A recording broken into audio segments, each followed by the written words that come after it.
ਵਾਹਿਗੁਰੂ ਜੀ ਕਾ ਖਾਲਸਾ ਵਾਹਿਗੁਰੂ ਜੀ ਕੀ ਫਤਿਹ। ਮੈਂ ਤੁਹਾਡੀ ਹੋਸਟ ਨੀਲਮ ਕੌਰ ਤੇ ਮੈਂ ਟੀਵੀ 84 ਦੇ ਸਾਰੇ ਦਰਸ਼ਕਾਂ ਤੇ ਸਰੋਤਿਆਂ ਦਾ ਹਾਰਦਿਕ ਸਵਾਗਤ ਕਰਦੀ ਹਾਂ ਪ੍ਰੋਗਰਾਮ ਸੱਚੇ ਸੱਚ ਵਿੱਚ, ਜੋ ਇਸ ਪ੍ਰੋਗਰਾਮ ਦੇਸ਼ਾਂ ਵਿਦੇਸ਼ਾਂ ਵਿੱਚ ਬੈਠ ਕੇ ਦੇਖਦੇ ਸੁਣ ਰਹੇ ਨੇ ਤੇ ਨਾਲ ਹੀ ਮੈਂ ਪੂਰੇ ਵਰਲਡ ਦੀਆਂ ਮਾਵਾਂ, ਧੀਆਂ, ਭੈਣਾਂ, ਨਨਾਨਾ, ਸੱਸਾਂ, ਨੂੰਹਾਂ, ਮਾਸੀਆਂ, ਨਾਨੀਆਂ, ਚਾਚੀਆਂ, ਤਾਈਆਂ ਨੂੰ ਇੰਟਰਨੈਸ਼ਨਲ ਵੂਮਨ ਡੇ ਦੀਆਂ ਲੱਖ ਲੱਖ ਮੁਬਾਰਕਾਂ ਦਿੰਦੀ ਹਾਂ। ਰੋਜ਼ਾਨਾ ਦੀ ਤਰ੍ਹਾਂ ਤੁਹਾਡੇ ਤੇ ਸਾਡੇ ਹਰਮਨ ਪਿਆਰੇ ਡਾਕਟਰ ਅਮਰਜੀਤ ਸਿੰਘ ਜੀ ਸਾਡੇ ਸਟੂਡੀਓ ਵਿੱਚ ਆਏ ਹੋਏ ਨੇ। ਆਓ ਨਾਲ ਮਿਲ ਕੇ ਪ੍ਰੋਗਰਾਮ ਦੀ ਸ਼ੁਰੂਆਤ ਕਰਦੇ ਹਾਂ।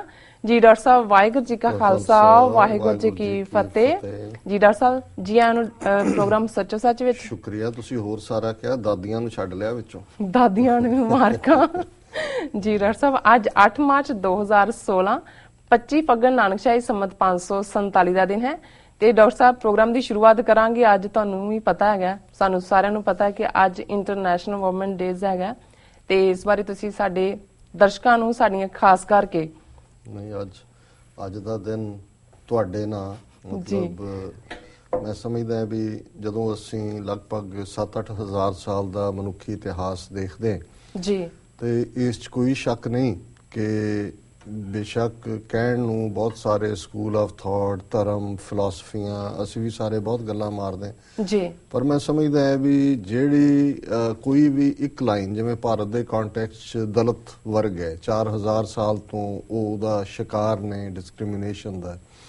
ਇਸੇ ਤਰ੍ਹਾਂ ਹੀ ਹਰ ਸਮਾਜ ਦੇ ਵਿੱਚ, ਉਹ ਬੇਸ਼ੱਕ ਪੱਛਮੀ ਸਮਾਜ ਜਿੱਥੇ ਅੱਜ ਵਿਮਨ ਰਾਈਟਸ ਦੀ ਬਹੁਤ ਗੱਲ ਹੁੰਦੀ ਹੈ, ਜੇ ਤੁਸੀਂ ਇਹਨਾਂ ਦਾ ਵੀ ਹਾਲ ਦੇਖੋ ਕਿਹੋ ਜਿਹਾ ਪਿਛੋਕੜ ਰਿਹਾ ਹੈ ਜੀ। ਇੱਥੇ ਵੀ ਵੋਟਾਂ ਦਾ ਹੱਕ ਲੈਣ ਲਈ, ਵੋਟ ਪਾਉਣ ਦਾ 1920 ਚ ਪਹਿਲੀ ਵਾਰ ਇੰਗਲੈਂਡ ਜਿਹੜਾ ਇੱਥੇ ਵੋਟ ਦਾ ਹੱਕ ਅਮਰੀਕਾ ਚ ਮਿਲਿਆ।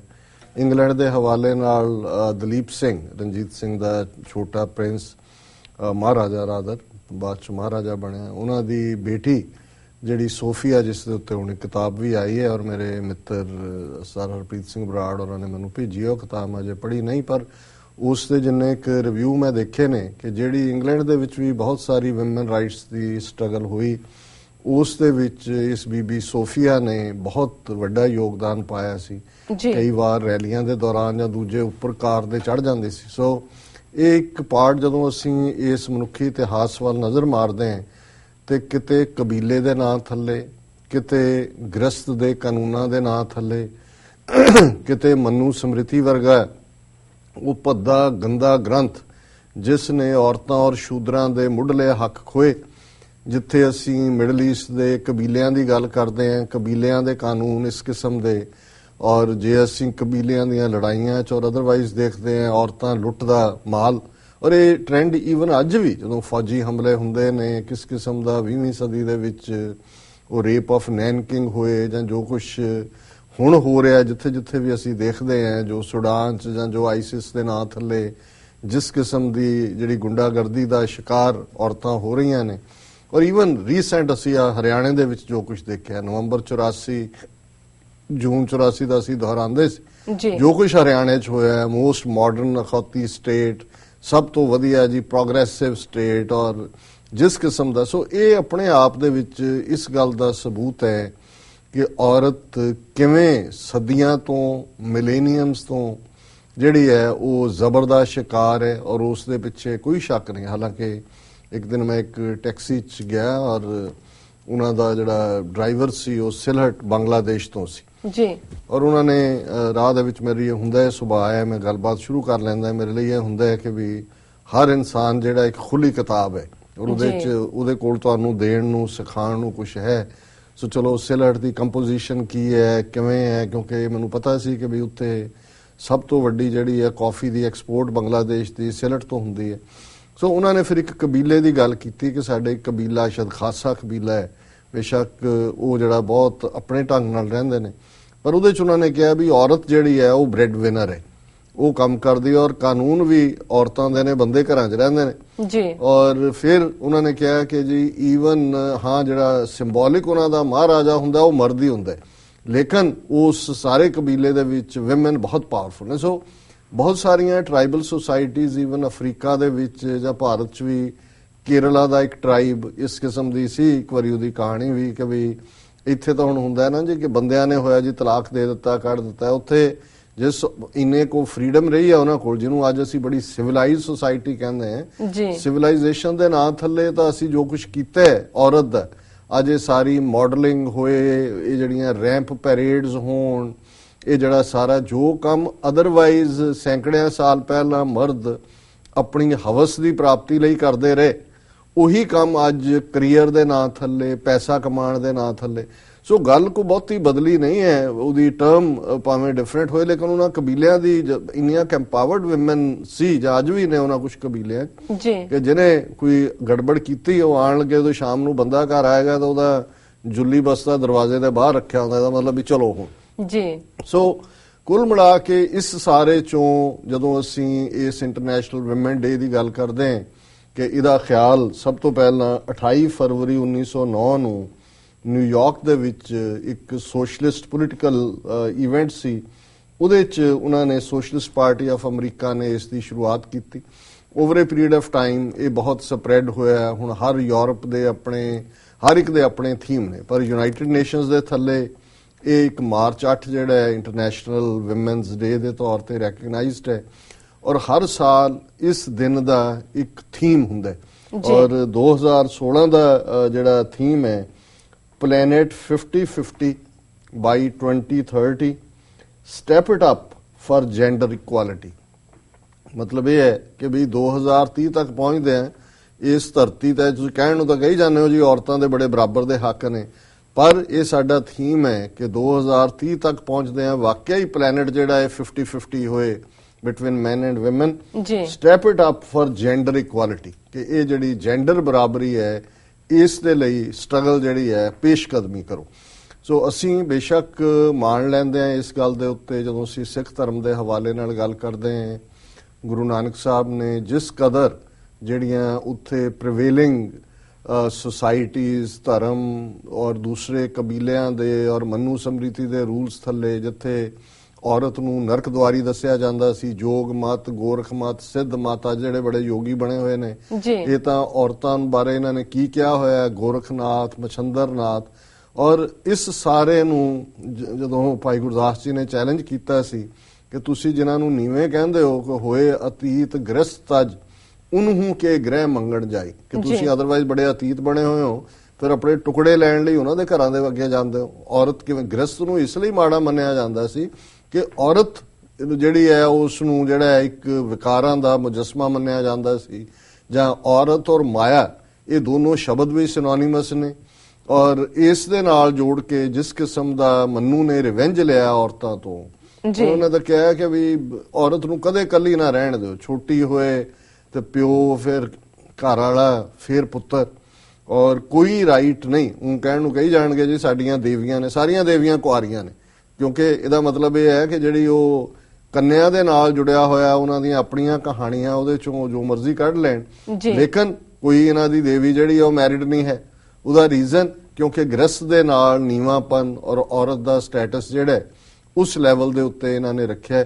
ਔਰ ਰਲਾ ਮਿਲਾ ਕੇ ਇਹੋ ਜਿਹਾ ਹੀ ਦੂਸਰੇ ਪਾਸੇ ਵੀ ਸੀ, ਜਿਹੜੇ ਸੈਮੈਟਿਕ ਧਰਮ ਨੇ ਉਹਨਾਂ ਦੇ ਵਿੱਚ ਵੀ ਔਰਤ ਨੂੰ ਕੋਈ ਖਾਸ ਰੁਤਬਾ ਹਾਸਲ ਨਹੀਂ ਸੀ। ਔਰ ਅੱਜ ਤੱਕ ਵੀ ਕ੍ਰਿਸਚੀਅਨਿਟੀ ਹੈ ਅਜੇ ਵੀ ਸਟਰਗਲ ਕਰ ਰਹੇ ਨੇ ਕਿ ਜੀ ਵਿਮਨ ਪ੍ਰੀਸਟ ਬਣ ਸਕਦੀਆਂ ਕਿ ਨਹੀਂ ਬਣ ਸਕਦੀਆਂ। ਪਰ ਉਸ ਜ਼ਮਾਨੇ 'ਚ ਲਗਭਗ 5.5 ਸਦੀਆਂ ਪਹਿਲਾਂ ਗੁਰੂ ਨਾਨਕ ਸਾਹਿਬ ਦੀ ਬੁਲੰਦ ਆਵਾਜ਼ ਫਿਜ਼ਾ ਦੇ ਵਿੱਚ ਗੂੰਜੀ, ਪੰਡ ਜੰਮੀਐ ਪੰਡ ਨਿੰਮੀਐ, ਪੰਡ ਮੰਗਣ ਵਿਆਹੋ, ਪੰਡੋ ਹੋਵੇ ਦੋਸਤੀ, ਪੰਡੋ ਚੱਲੈ ਰਾਹੋ, ਪੰਡ ਮੂਆ ਪੰਡ ਭਾਲੀਐ, ਪੰਡ ਹੋਵੇ ਬੰਧਾਨ, ਸੋ ਕਿਉ ਮੰਦਾ ਆਖੀਐ ਜਿਤ ਜੰਮੇ ਰਾਜਾਨ, ਪੰਡੋ ਹੀ ਪੰਡ ਉਪਜੈ, ਪੰਡੈ ਬਾਜ ਨਾ ਕੋਏ, ਨਾਨਕ ਪੰਡੈ ਬਾਹਰਾ, ਏਕੋ ਸੱਚਾ ਸੋਏ, ਜਿਤ ਮੁਖ ਸਦਾ ਸਲਾਹੀਐ, ਭਾਗਾਂ ਰੱਤੀ ਚਾਰ, ਨਾਨਕ ਤੇ ਮੁਖ ਉਜਲੇ, ਤਿਤ ਸੱਚੇ ਦਰਬਾਰ। ਬਹੁਤ ਵਾਰੀ ਸਾਡੀ ਸੋ ਕਿਉ ਮੰਦਾ ਆਖੀਏ, ਜਿਤ ਜੰਮੇ ਰਾਜਾਨ ਕਹਿ ਕੇ ਅਸੀਂ ਉਸ ਦੀ ਐਮਪਾਵਰਮੈਂਟ ਦੀ ਗੱਲ ਕਰਦੇ, ਪਰ ਜਿਹੜਾ ਕਲੋਜ਼ਿੰਗ ਫਰੇਜ਼ ਹੈ ਗੁਰੂ ਸਾਹਿਬ ਨੇ ਕਿਹਾ ਕਿ ਭਾਈ ਜੇ ਦੁਨੀਆ ਦੇ ਵਿੱਚ ਦੋ ਹੀ ਹੋਂਦ ਨੇ, ਜਾਂ ਰੱਬ ਹੈ ਜਾਂ ਔਰਤ ਹੈ, ਕਿਉਂਕਿ ਰੱਬ ਔਰਤ ਦੀ ਕੁੱਖ 'ਚ ਨਹੀਂ ਆਉਂਦਾ। ਜਦੋਂ ਅਸੀਂ ਅਜੂਨੀ ਕਹਿੰਦੇ ਹਾਂ, ਇਸ ਤੋਂ ਬਿਨਾਂ ਕਿਵੇਂ ਤੁਸੀਂ ਕਹਿ ਲਓਗੇ ਕਿ ਵੀ ਦੁਨੀਆ ਦੇ ਵਿੱਚ ਜਿਹੜਾ ਸਾਰੀ ਕ੍ਰੀਏਸ਼ਨ ਹੈ, ਗ੍ਰਸਤਨ ਮੈਂ ਤੂੰ ਵੱਡੋ ਗ੍ਰਸਤੀ, ਨਿਰੰਕਾਰ ਨੂੰ ਕਿਹਾ ਵੀ ਜੇ ਗ੍ਰਸਤੀਆਂ ਦੀ ਗੱਲ ਕਰੇ ਤਾਂ ਸਭ ਤੋਂ ਵੱਡਾ ਗ੍ਰਸਤੀ ਹੈ, ਜੀ ਜੰਤ ਤਾਂ ਸਾਰੇ ਰੱਬ ਦੇ ਪੈਦਾ ਕੀਤੇ ਹੋਏ ਨੇ ਜੀ, ਪਾਲਕ ਤਾਂ ਉਹ ਹੈ, ਨਿਰੰਕਾਰ ਉਹ ਹੈ। ਔਰ ਇਹ ਗੁਰੂ ਸਾਹਿਬ ਦਾ ਫਰਮਾਨ ਹੈ ਕਿ ਭਾਈ ਜਦੋਂ ਰੱਬ ਦੀ ਦਰਗਾਹ 'ਚ ਗੱਲ ਹੋਏਗੀ, ਨਾਨਕ ਤੇ ਮੁਖ ਉਜਲੇ ਜਿਤ ਤਿਤ ਸੱਚੇ ਦਰਬਾਰ, ਕਿ ਵੀ ਜਿਹੜੇ ਉਸ ਦੀ ਯਾਦ ਦੇ ਵਿੱਚ ਜੁੜੇ ਹੋਏ ਨੇ, ਉਹ ਮਰਦ ਹੈ, ਔਰਤ ਹੈ, ਜਾਂ ਅੱਜ ਜੈਂਡਰ ਨਿਊਟਰਲ ਜਾਂ ਟਰਾਂਸਜੈਂਡਰ ਟਰਮ ਵੀ ਆ ਰਹੀ ਹੈ ਬਹੁਤ ਸਾਰੇ ਪਾਸਪੋਰਟਾਂ ਦੇ ਉੱਤੇ ਵੀ। ਹੁਣ ਜਿੱਥੇ ਮੇਲ ਫੀਮੇਲ ਲਿਖਿਆ ਜਾਂਦਾ ਹੈ, ਟਰਾਂਸਜੈਂਡਰ ਵੀ ਲਿਖਿਆ ਜਾਂਦਾ, ਜਿਨ੍ਹਾਂ ਨੂੰ ਕਦੇ ਹਿਜੜੇ ਜਾਂ ਉਰਦੂ ਵਾਲੇ ਇੱਕ ਹੋਰ ਬੜਾ ਖੂਬਸੂਰਤ ਨਾਮ ਉਹਨਾਂ ਨੇ ਉਹਨਾਂ ਦਾ ਰੱਖਿਆ ਹੋਇਆ। ਹੁਣ ਉਹਨਾਂ ਦਾ ਕੀ ਕਸੂਰ ਹੈ? ਜੀ ਜੀ, ਜੇ ਬਚਪਨ ਜੇ ਕਿਸੇ ਦਾ ਬਰਥ ਹੁੰਦਿਆਂ ਕੁਦਰਤ ਨੇ ਕਿਸੇ ਨੂੰ ਸਪੈਸੀਫਿਕ ਜੈਂਡਰ ਨਹੀਂ ਦਿੱਤਾ, ਪਰ ਤੁਸੀਂ ਆਪਣੇ ਸਮਾਜ ਦੇ ਵਿੱਚ ਦੇਖੋ ਕਿ ਅਸੀਂ ਕਿਉਂ ਜਿਹਾ ਵਰਤਾਰਾ ਖੁਸਰੇ ਵਿਆਹ ਸ਼ਾਦੀਆਂ ਤੇ ਨੱਚਣ ਲਈ ਜ਼ਰੂਰ ਸੱਦ ਲੈਂਦੇ ਸੀ, ਪਰ ਉਹਨਾਂ ਦੇ ਜੇ ਤੁਸੀਂ ਕੁੱਲ ਮਿਲਾ ਕੇ ਦੇਖੋ ਕਿ ਉਹਨਾਂ ਦੇ ਨਾਲ ਕੀ ਸਲੂਕ ਰਿਹਾ ਸੁਸਾਇਟੀ ਦਾ, ਉਹ ਪੇਰੈਂਟਸ ਕਿੰਨੀ ਨਮੋਸ਼ੀ ਮਹਿਸੂਸ ਕਰਦੇ ਸੀ ਔਰ ਉਹ ਘਰ 'ਚ ਰਹਿ ਹੀ ਨਹੀਂ ਸੀ ਸਕਦੇ, ਉਹ ਆ ਕੇ ਉਹਨਾਂ ਦੇ ਖੁਸਰਿਆਂ ਦੇ ਟ੍ਰਾਈਬਸ ਦੇ ਹਵਾਲੇ ਕਰ ਦਿੰਦੇ ਸੀ। ਜਦੋਂ ਤੁਸੀਂ ਸੁਸਾਇਟੀ ਦਾ ਇਹ ਪਾਰਟ, ਤੇ ਗੁਰੂ ਨੇ ਤਾਂ ਈਵਨ ਉਹਨਾਂ ਨੂੰ ਵੀ ਥਾਂ ਦਿੰਦੇ ਆ ਕਿਹਾ ਕਿ ਭਾਈ ਇਹ ਗੱਲ ਅਲਟੀਮੇਟਲੀ ਇਹੀ ਹੈ ਕਿ ਵੀ ਕਿਹਦਾ ਮੁੱਖ ਉਜਲ ਹੈ, ਜਿਹਨੇ ਨਿਰੰਕਾਰ ਦੀ ਯਾਦ 'ਚ ਜੁੜੇ। ਔਰ ਨਾਲੇ ਜਦੋਂ ਅਸੀਂ ਸੋ ਕਿਉਂ ਮੰਦਾ ਆਖੀਏ ਜਿਤ ਜੰਮੇ ਰਾਜਾਨ, ਕਿਉਂਕਿ ਭਾਰਤੀ ਸਾਹਿਤ ਦੇ ਵਿੱਚ, ਸੰਸਕ੍ਰਿਤੀ ਦੇ ਵਿੱਚ, ਜਿਹਨੂੰ ਅੱਜ ਬੜੀ ਵੱਡੀ ਪ੍ਰਾਚੀਨ ਭਾਰਤ ਤੇ ਕੀ ਗਪੌੜ ਛੱਡਦੇ ਨੇ, ਔਰਤ ਦੇ ਲਈ ਸ਼ਬਦ ਹੀ ਅਬਲ ਹੈ। ਬਲ ਤਾਕਤ ਨੂੰ ਕਹਿੰਦੇ ਨੇ, ਅਬਲਾ ਵਿਦਆਊਟ ਪਾਵਰ, ਜਿਹਦੇ ਕੋਲ ਤਾਕਤ ਨਹੀਂ। ਤੇ ਗੁਰੂ ਸਾਹਿਬ ਨੇ ਕਿਹਾ ਕਿ ਹੁਣ ਬਾਦਸ਼ਾਹ ਜਿਹੜਾ ਹੈ ਉਹ ਸੋਵਰਨ ਹੁੰਦਾ ਹੈ, ਕਿਉਂਕਿ ਜਦੋਂ ਅਸੀਂ ਸੋਵਰਨਿਟੀ ਦੀ ਗੱਲ ਕਰਦੇ ਹਾਂ ਤੇ ਅਸੀਂ ਇਹੀ ਕਹਿੰਦੇ ਹਾਂ, ਜਿਵੇਂ ਅਮਰੀਕਨ ਡਿਕਲੇਰੇਸ਼ਨ ਹੈ, ਆਲ ਮੈਨ ਆਰ ਕ੍ਰੀਏਟਡ ਇਕੁਅਲ। ਸੋ ਗੁਰੂ ਸਾਹਿਬ ਨੇ ਫਰਮਾਇਆ ਕਿ ਸੋਵਰਨ ਬਾਦਸ਼ਾਹਾਂ ਨੂੰ ਜਨਮ ਦੇਣ ਵਾਲੀ ਕਿਵੇਂ ਅਬਲਾ ਹੋ ਸਕਦੀ। ਸੋ ਸਾਰਾ ਕਨਸੈਪਟ ਬਦਲਣ ਦਾ ਇਹ ਜਿਹੜਾ ਪਾਰਟ ਸੀ। ਔਰ ਜੇ ਸਮੇਂ ਦੀ ਸੀਮਾ ਅਸੀਂ ਜਦੋਂ ਬੇਬੇ ਨਾਨਕੀ ਨੂੰ ਯਾਦ ਕਰਦੇ ਹਾਂ ਤੇ ਅਧਿਆਤਮ ਦੀ ਅੱਖ ਜਿਹੜੀ ਉਹਨਾਂ ਦੇ ਪਿਤਾ ਜਾਂ ਹੋਰ ਉਹਨਾਂ ਨੂੰ ਸਮਝ ਨਹੀਂ ਸੀ ਆਈ, ਬੇਬੇ ਨਾਨਕੀ ਤੇ ਗੁਰੂ ਨਾਨਕ, ਉਹਨਾਂ ਦਾ ਜਿਹੜਾ ਲੈਜੈਂਡਰੀ ਪਿਆਰ ਹੈ ਜਿਸ ਦਾ ਕੋਈ ਮੁਕਾਬਲਾ ਹੀ ਨਹੀਂ ਹੈ। ਉਹ ਛੋਟੇ ਹੁੰਦੇ ਆ ਉਹਨਾਂ ਦੀ ਪਛਾਣ, ਸੋ ਪਛਾਣ ਉਹੀ ਕਰਦਾ ਹੈ ਜਿਸ ਦੀ ਰੂਹਾਨੀਅਤ ਦੀ, ਅਧਿਆਤਮ ਦੀ ਜਿਹੜੀ ਹੈ ਸੁਰਤ ਖੁੱਲੀ ਹੋਈ ਹੈ। ਔਰ ਫਿਰ ਜੇ ਅਸੀਂ ਗੁਰੂ ਅੰਗਦ ਸਾਹਿਬ ਦੇ ਹਵਾਲੇ ਨਾਲ ਦੇਖਦੇ ਹਾਂ, ਗੁਰੂ ਗ੍ਰੰਥ ਸਾਹਿਬ 'ਚ ਭਾਈ ਸੱਤੇ ਤੇ ਬਲਵੰਡ ਦੀ ਜਦੋਂ ਅਸੀਂ ਵਾਰ ਪੜ੍ਹਦੇ ਹਾਂ ਤੇ ਇਹ ਤੁਕ ਅਕਸਰ ਦੁਹਰਾਈ ਜਾਂਦੀ ਹੈ ਕਿ ਜਿਹੜਾ ਬੇਸ਼ੱਕ ਲੰਗਰ ਦੀ ਪਰੰਪਰਾ ਤੇ ਗੁਰੂ ਨਾਨਕ ਸਾਹਿਬ ਨੇ ਭੁੱਖੇ ਸਾਧੂਆਂ ਨੂੰ ਆਪਣੇ ਪਿਤਾ ਤੋਂ ਚਪੇੜਾਂ ਖਾ ਕੇ ਜਿਹੜਾ ਲੰਗਰ ਸ਼ੁਰੂ ਕੀਤਾ ਉਹਦੇ ਨਾਲ ਹੋਇਆ, ਪਰ ਜਿਵੇਂ ਸੰਗਤ ਦੇ ਵਿੱਚ ਇੱਕ ਲੰਗਰ ਦਾ ਐਸਟੈਬਲਿਸ਼ ਹੋਣਾ, ਉਸ ਦੇ ਵਿੱਚ ਗੁਰੂ ਗ੍ਰੰਥ ਸਾਹਿਬ ਦੀ ਅਗਵਾਈ ਹੈ ਕਿ ਲੰਗਰ ਦੌਲਤ ਵੰਡੀ ਹੈ, ਰਸ ਅੰਮ੍ਰਿਤ ਖੀਰ ਘਿਆਲੀ, ਕਿ ਲੰਗਰ ਦੇ ਵਿੱਚ ਇਹ ਜਿਹੜੀ ਘਿਓ ਵਰਗੀ ਜਿਹੜੀ ਹੈ ਉਹ ਖੀਰ ਉਹ ਵੰਡੀ ਜਾਂਦੀ ਹੈ, ਜਿਹੜੀ ਇਨਫੈਕਟ ਦੌਲਤ ਹੈ, ਜਿਹੜੀ ਦੌਲਤ ਉਸ ਕਿਸਮ ਦੀ ਜਿਹੜਾ ਹੈਲਥੀ ਫੂਡ ਹੈ, ਜਿਹਦੇ ਵਿੱਚ ਡੈਲੀਸ਼ੀਅਸਨੈਸ ਹੈ ਜੀ। ਔਰ ਫਿਰ ਇਹਦੇ ਲਈ ਕਿਵੇਂ ਉਹਨਾਂ ਨੇ ਮਾਤਾ ਖੀਵੀ 100 ਸੋਏ ਜਿਨ ਗੋਏ ਉਠਾਲੀ।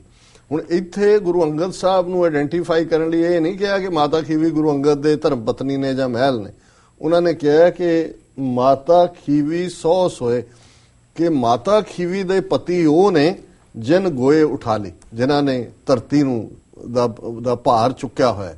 ਸੋ ਇਹ ਬਹੁਤ ਵੱਡੀ ਗੱਲ ਸੀ ਕਿ ਗੁਰੂ ਗ੍ਰੰਥ ਸਾਹਿਬ ਸਾਡੀ ਪ੍ਰਾਇਮਰੀ ਸਕ੍ਰਿਪਚਰ ਜਾਗਤ ਜੋਤ ਗੁਰੂ ਦੇ ਵਿੱਚ ਮਾਤਾ ਖੀਵੀ ਇਸ ਕਿਸਮ ਦਾ, ਔਰ ਬਾਈ ਨੇਮ ਇਸ ਕਿਸਮ ਦਾ ਸਟੇਟਸ ਪਾਉਂਦੇ ਨੇ।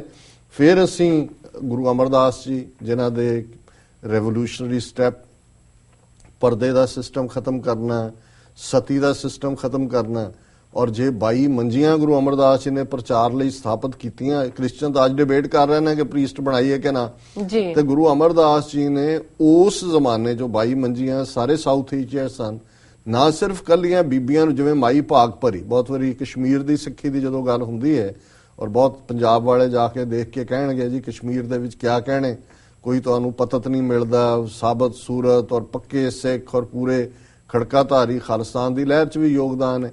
ਤੇ ਇਹਦੇ 'ਚ ਕੋਈ ਸ਼ੱਕ ਨਹੀਂ ਕਿ ਗੁਰੂ ਨਾਨਕ ਸਾਹਿਬ ਉੱਥੇ ਗਏ, ਪਰ ਜਦੋਂ ਤੁਸੀਂ 22 ਮੰਜੀਆਂ ਦੀ ਗੱਲ ਕਰਦੇ ਹੋ, ਕਸ਼ਮੀਰ ਦੇ ਵਿੱਚ ਜਿਹੜੀ ਸਿੱਖੀ ਹੈ ਮਾਈ ਭਾਗ ਭਰੀ ਜਿਨ੍ਹਾਂ ਨੂੰ ਮੰਜੀ ਬਖਸ਼ੀ। ਔਰ ਇਹ ਪਾਰਟ ਇਸ ਕਦਰ ਰਿਹਾ ਜਦੋਂ ਗੁਰੂ ਹਰਗੋਬਿੰਦ ਸਾਹਿਬ ਦੇ ਇਤਿਹਾਸਕ ਗੁਰਦੁਆਰੇ ਨੇ ਕਸ਼ਮੀਰ ਵਾਦੀ ਦੇ ਵਿੱਚ। ਔਰ ਇਹੀ ਅਸੀਂ ਦੇਖਦੇ ਹਾਂ ਕਿ ਨਾ ਸਿਰਫ ਉਹ ਸਿੱਖੀ ਦੇ ਪ੍ਰਚਾਰਕ ਨੇ, ਅਧਿਆਤਮ ਦੀ ਦੁਨੀਆ ਇਹ ਹੈ ਕਿ ਚੋਲਾ ਸੀ ਕਿ ਗੁਰੂ ਹਰਗੋਬਿੰਦ ਸਾਹਿਬ ਲਈ ਉਹ ਆਪ ਲਿਆਂਦੇ ਨੇ, ਬਿਰਧ ਹੋ ਗਏ, ਯਾਦ ਕਰਦੇ ਨੇ ਤੇ ਗੁਰੂ ਹਰਗੋਬਿੰਦ ਸਾਹਿਬ ਉਹਨਾਂ ਦੇ ਘਰ ਪਹੁੰਚ ਜਾਂਦੇ ਨੇ। ਸੋ ਜਦੋਂ ਅਸੀਂ ਇਸ ਲਿਹਾਜ਼ ਨਾਲ ਦੇਖਦੇ ਹਾਂ ਕਿ ਅਧਿਆਤਮ ਦੀ ਦੁਨੀਆ 'ਚ ਕਿਨੇ ਕਿੱਥੇ ਜਾਣੇ, ਕਰਮੀ ਆਪੋ ਆਪਣੀ, ਕੇ ਨੇੜੇ ਕੇ ਦੂਰ, ਇਹ ਉਸ ਬਖਸ਼ਿਸ਼ ਦੇ ਨਾਲ ਕਿਹਨੂੰ ਗੁਰੂ ਨੇ ਆਪਣਾ ਬਣਾਣੇ।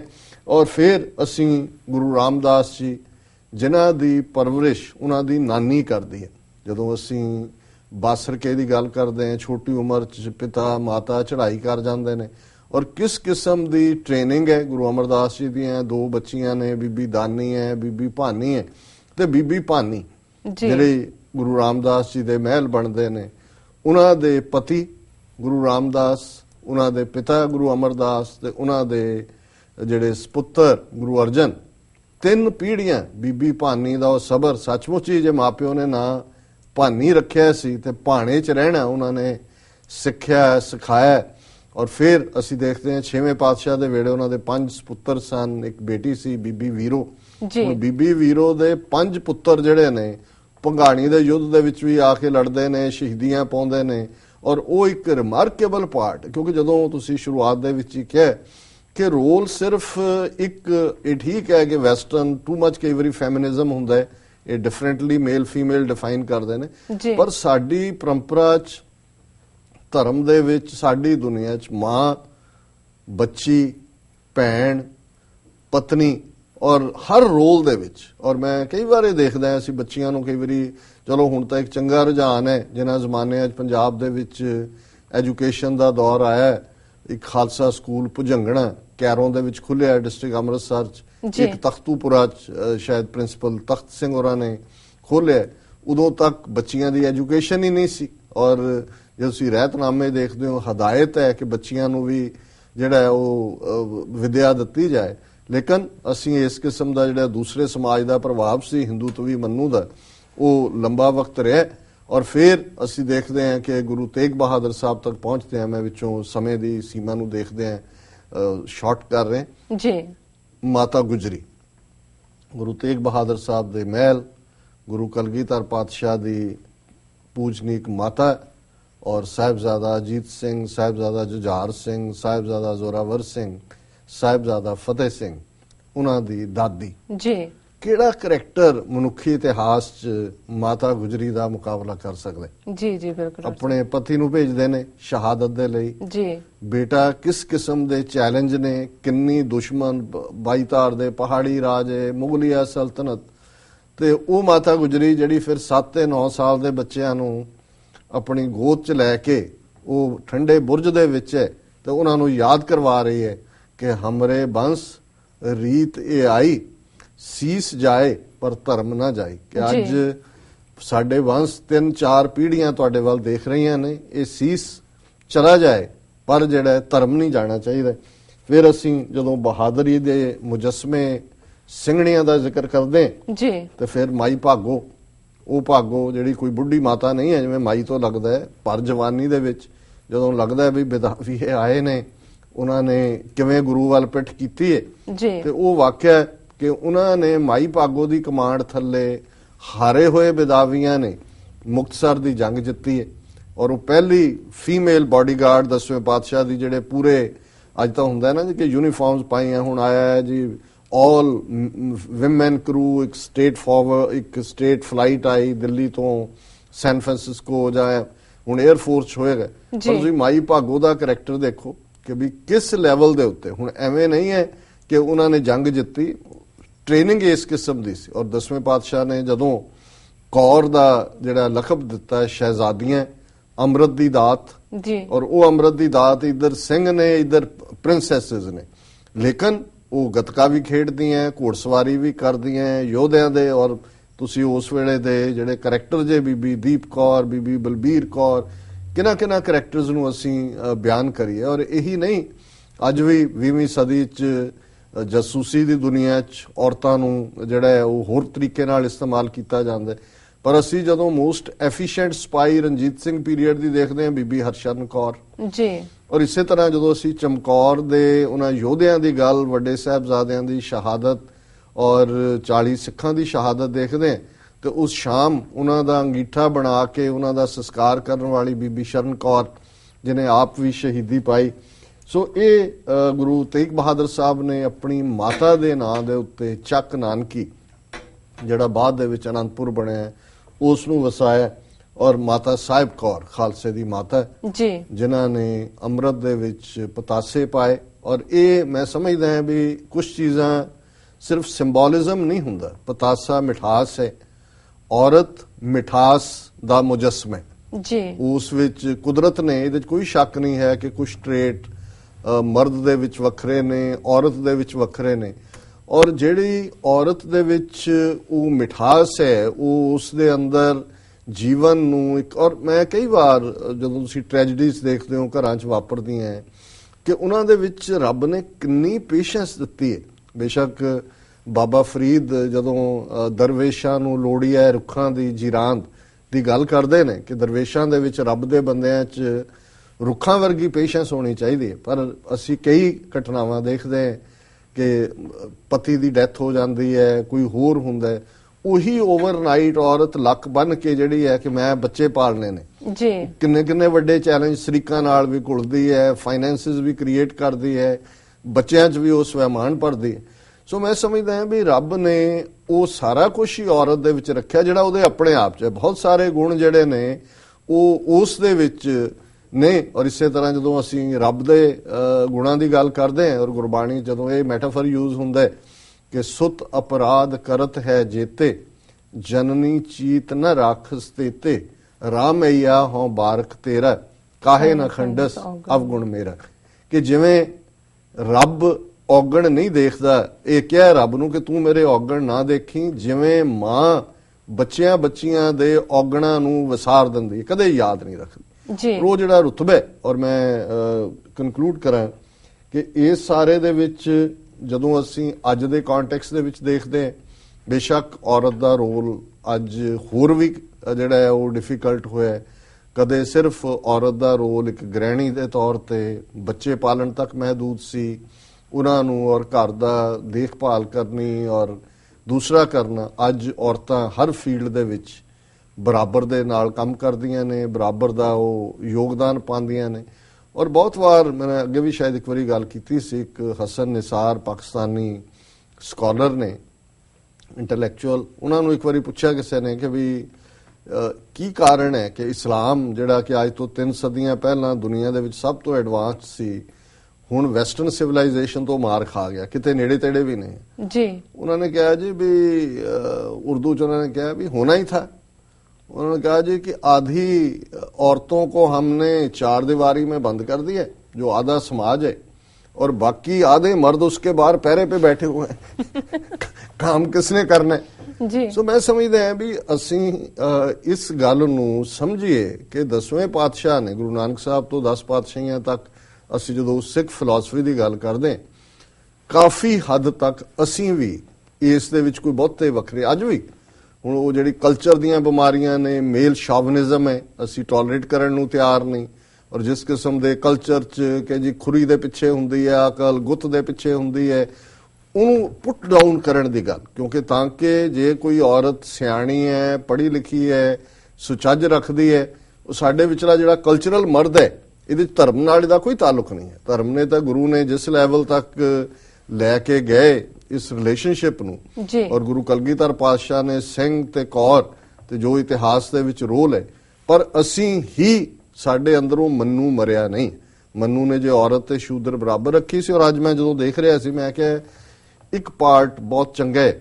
ਹੁਣ JNU ਨਾਲ ਰਿਲੇਟਡ ਬਹੁਤ ਸਾਰੀਆਂ ਖਬਰਾਂ ਪਿੱਛੇ ਦਿਨਾਂ 'ਚ ਰਹੀਆਂ। ਹੁਣ ਜਿਹੜਾ RSS ਦਾ ਵਿਦਿਆਰਥੀ ਵਿੰਗ ਹੈ, ਅਖਿਲ ਭਾਰਤੀ ਵਿਦਿਆਰਥੀ ਪਰਿਸ਼ਦ, ਉਹਨਾਂ ਦਾ ਜਿਹੜਾ JNU ਦਿੱਲੀ ਦੇ ਵਿੱਚ ਵਾਈਸ ਪ੍ਰੈਜ਼ੀਡੈਂਟ ਹੈ ਜਤਨ ਗੁਰਾਇਆ, ਉਹਨੇ ਐਲਾਨ ਕੀਤਾ ਅੱਜ ਦੇ ਦਿਨ, ਉਹਨੇ ਕੱਲ ਕੀਤਾ ਸੀ ਐਲਾਨ। ਉਹਨੇ ਕਿਹਾ ਜੀ ਮੈਂ ਮਨੂ ਸਮ੍ਰਿਤੀ ਸਾੜਾਂਗਾ JNU ਕੰਪਲੈਕਸ ਦੇ ਵਿੱਚ। ਇਹ ਦਲਿਤ ਸਟੂਡੈਂਟ ਨੇ। ਹੁਣ ਭਾਰਤ ਦੇ ਵਿੱਚ ਜਿਹੜੀ ਤਬਦੀਲੀ ਹੈ ਉਹਦੇ 'ਚ ਇੱਕ ਦਲਿਤ ਫੈਕਟਰ ਆ ਰਿਹਾ। ਅਸੀਂ ਇਹਨਾਂ ਨੂੰ ਨਾਲ ਨਹੀਂ ਲਾਇਆ, ਅਸੀਂ ਔਰਤਾਂ ਦੇ ਪੋਟੈਂਸ਼ੀਅਲ ਨੂੰ ਵੀ ਨਾਲ ਨਹੀਂ ਰੱਖਿਆ। ਔਰ ਮੈਂ ਦੇਖਦਾ ਵੀ ਈਵਨ ਸਾਡੀ ਅਸੀਂ ਜਦੋਂ ਕਰੰਟ ਆਪਣੀ ਖਾਲਿਸਤਾਨੀ ਸਟਰਗਲ ਦੀ ਗੱਲ ਵੀ ਕਰਦੇ ਹਾਂ, ਬਹੁਤ ਸਾਰੀਆਂ ਜੋੜੀਆਂ ਨੇ। ਔਰ ਮੇਰੀ ਚਾਹਨਾ ਹੈ ਕਦੇ ਜਦੋਂ ਸਾਡੇ ਕੋਲ ਬਹੁਤ ਸਾਰੀ ਜਾਣਕਾਰੀ ਨੂੰ ਅਸੀਂ ਕੰਪਾਈਲ ਕਰ ਸਕੀਏ, ਦਰਜਨਾ ਇਸ ਕਿਸਮ ਦੇ ਜੋੜੇ ਨੇ ਸਿੰਘ ਸਿੰਘਣੀ ਜਿਨ੍ਹਾਂ ਨੇ ਟੁਗੇਦਰਨੈਸ ਦੇ ਨਾਲ ਜੂਝੇ ਨੇ। ਜੇ ਤੁਸੀਂ ਅੱਜ ਦੇ ਪੀਰੀਅਡ 'ਚ ਕੌਣ, ਜੇ ਅੱਜ ਅਸੀਂ ਵਿਮਨ ਡੇ ਨੂੰ ਯਾਦ ਕਰ ਰਹੇ ਹਾਂ ਤੇ ਅਲੋਕਾਰ ਸੁਹਾਗਣ ਬੀਬੀ ਸੁਰਿੰਦਰ ਕੌਰ ਨੂੰ ਕੌਣ ਭੁੱਲ ਸਕਦਾ ਹੈ ਜੀ ਬਿਲਕੁਲ, ਜਿਨ੍ਹਾਂ ਨੇ ਜਿਹੜਾ ਉਹ ਇਸ ਦੇ ਬਾਵਜੂਦ ਕਿ ਪਤਾ ਸੀ ਕਿ ਭਾਈ ਸਤਵੰਤ ਸਿੰਘ ਦਾ ਰਸਤਾ ਫਾਂਸੀ ਦਾ ਰਸਤਾ ਹੈ, ਉਹਨਾਂ ਨੇ ਸਾਰੀ ਉਮਰ ਜਿਹੜੀ ਹੈ ਉਹ ਉਸ ਅਲੋਕਾਰ ਸੁਹਾਗਣ ਦੇ ਤੌਰ ਤੇ ਗੁਜ਼ਾਰੀ। ਜਿੰਦੇ ਸੁੱਖੇ ਦੀ ਮਾਤਾ, ਔਰ ਇਹ ਨਹੀਂ ਹੈ ਹੁਣ ਵੀ, ਭਾਵੇਂ ਪਰਮਜੀਤ ਸਿੰਘ ਪੰਮਾ ਦੇ ਮਾਤਾ ਪਿਤਾ ਉੱਥੇ ਸੀ ਜਦੋਂ ਮਾਤਾ ਦਾ ਇੰਟਰਵਿਊ ਆਇਆ ਹੈ ਨਾ, ਬਜ਼ੁਰਗ ਨੇ ਦੂਜੇ।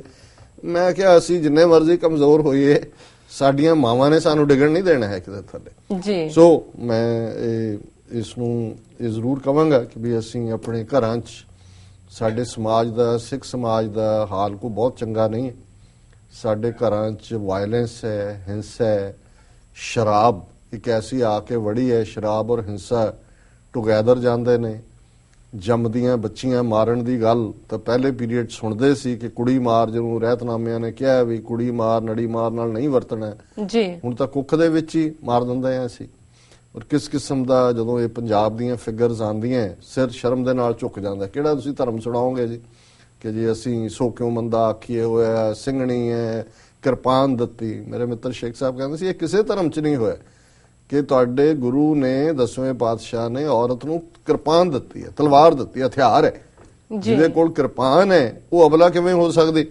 ਉਹਨੂੰ ਕੋਈ ਰੱਖੜੀ ਬਣਾਉਣ ਦੀ ਲੋੜ ਨਹੀਂ ਹੈ, ਸਾਰਾ ਕੁਝ ਹੀ ਉਹ ਰਸਮਾਂ। ਹੁਣ ਕਹੋ ਜੀ ਰੱਖੜੀ ਭੈਣ ਭਰਾ, ਭੈਣ ਕੋਲੋਂ ਵੀਰਵੇ ਬਣਾ ਰਿਹਾ ਰੱਖੜੀ, ਸਾਰਾ ਕਮਰਸ਼ੀਅਲਾਈਜ਼ ਤੇ ਕੀ ਕੁਝ ਬਣਾ ਦਿੱਤਾ।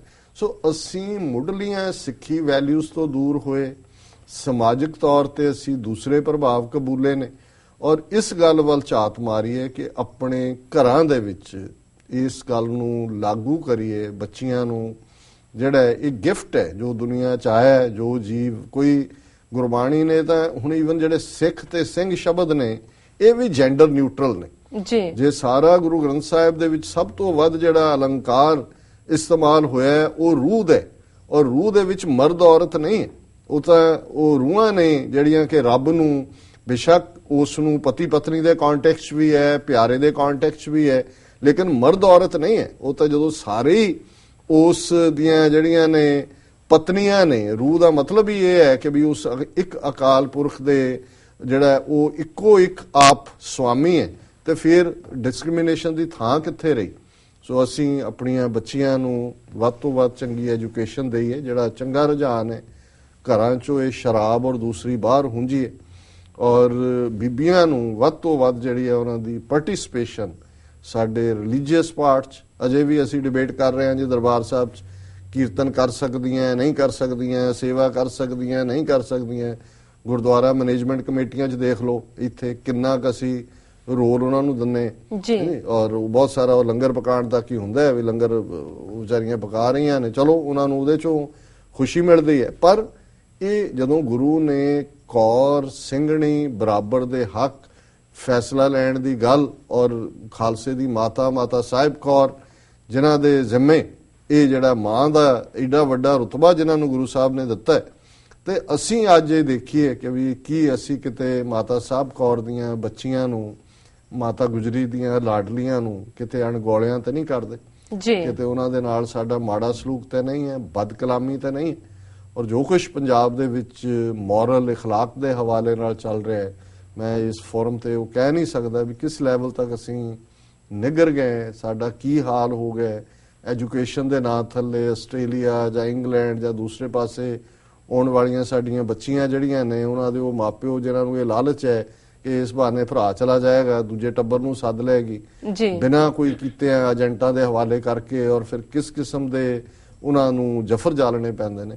ਸੋ ਮੈਂ ਸਮਝਦਾ ਵੀ ਅੱਜ ਦਾ ਇਹ ਪ੍ਰੋਗਰਾਮ ਅਸੀਂ ਇੰਟਰਨੈਸ਼ਨਲ ਵਿਮਨਸ ਡੇ ਨੂੰ ਸਮਰਪਿਤ ਕਰਦੇ ਹਾਂ ਜੀ। ਤੇ ਬਾਕੀ ਤੁਸੀਂ ਬ੍ਰੇਕ ਲੈ ਲਓ ਜੀ। ਡਾਕਟਰ ਸਾਹਿਬ ਤੁਹਾਡਾ ਬਹੁਤ ਬਹੁਤ ਸ਼ੁਕਰੀਆ। ਇਸ ਨਾਲ ਲੈਣੇ ਬ੍ਰੇਕ। ਵੀਅਰਸ ਤੁਸੀਂ ਕਿਤੇ ਨਹੀਂ ਜਾਣਾ, ਮਿਲਦੇ ਹਾਂ ਆਫਟਰ ਦਿਸ ਸ਼ਾਰਟ ਬ੍ਰੇਕ।